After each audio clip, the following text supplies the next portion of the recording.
अंडमान की लाइफलाइन, एक ऐसी सड़क जो अब हादसों का रास्ता बन गई है। पर जब कोई हादसा होता है तो असली जिम्मेदारी किसकी होती है? आज हम अंडमान ट्रंक रोड के जरिए जवाबदेही के इसी बड़े सवाल की पड़ताल करेंगे। पोर्ट ब्लेयर से डिगलीपुर तक की ये जो 300 किलोमीटर लंबी सड़क है ना, इसे अंडमान की जीवन रेखा कहते हैं। पर आजकल ये मौत का सफर बन चुकी है। और देखिए, ये सिर्फ एक खराब सड़क की कहानी नहीं है, बल्कि एक टूटे हुए सिस्टम की निशानी है। हाल ही में जो आनंद बस का हादसा हुआ, उसने इस समस्या का असली चेहरा दिखाया। एक ही झटके में 11 लोग घायल हो गए और उनमें से 5 की हालत तो बहुत गंभीर थी। सोचिए, ये सिर्फ नंबर नहीं है, ये वो लोग हैं जिनकी जिंदगियां उस दिन दांव पर लग गई थीं। तो चलिए अब इस मामले को जरा और गहराई से समझते हैं। हादसे के बाद ठीक है, प्रशासन ने ड्राइवर के खिलाफ एफआईआर तो कर दी, लेकिन ये घटना अपने पीछे एक बहुत बड़ा और जरूरी सवाल छोड़ जाती है।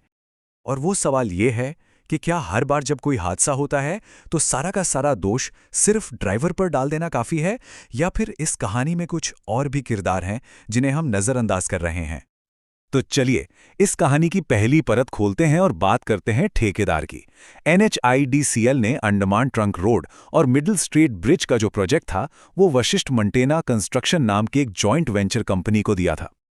अब यहां पर जो बात गौर करने वाली है वो है इनकी नाकामियों का एक पूरा पैटर्न। इन्हें बार बार नोटिस दिए गए, लेकिन ये लगातार अपने काम के टारगेट मिस करते रहे।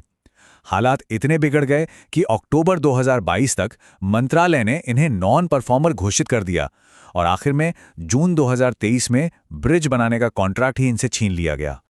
कॉन्ट्रैक्ट खत्म करने का जो ऑफिशियल कारण बताया गया वो था डेफिशिएंट परफॉर्मेंस। अब इसका मतलब क्या है? इसका सीधा सा मतलब है कि ठेकेदार अपनी जिम्मेदारियों को निभाने में बुरी तरह से फेल हो गया। मतलब ये कोई छोटी मोटी गलती नहीं थी, ये एक बहुत बड़ी नाकामी थी। तो जमीन पर इस नाकामी का असर क्या दिख रहा था? असर ये था कि 3 साल बाद भी सड़क का काम कछुए की चाल से चल रहा था। सड़क पर हर तरफ गड्ढे ही गड्ढे थे। लोगों को रोज अपनी जान जोखिम में डालकर सफर करना पड़ रहा था।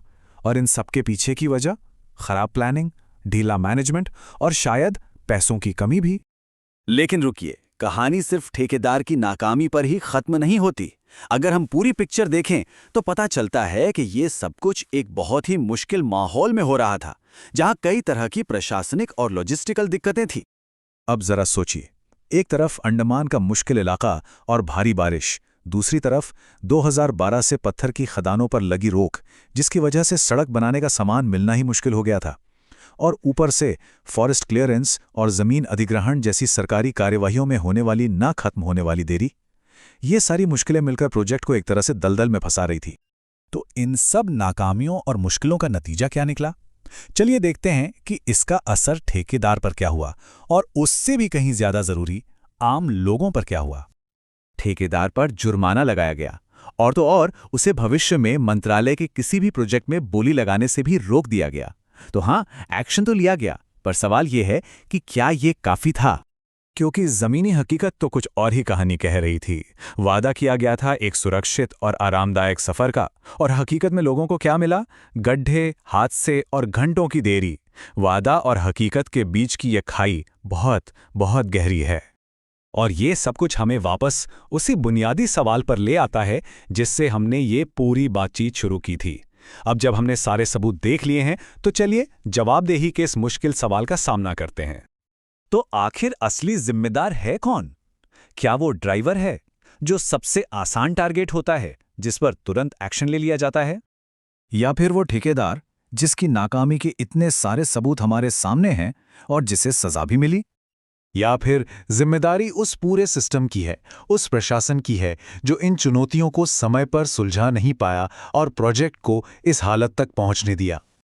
इसका जवाब शायद इतना आसान नहीं है, लेकिन यह सवाल इस पूरी पड़ताल का दिल है।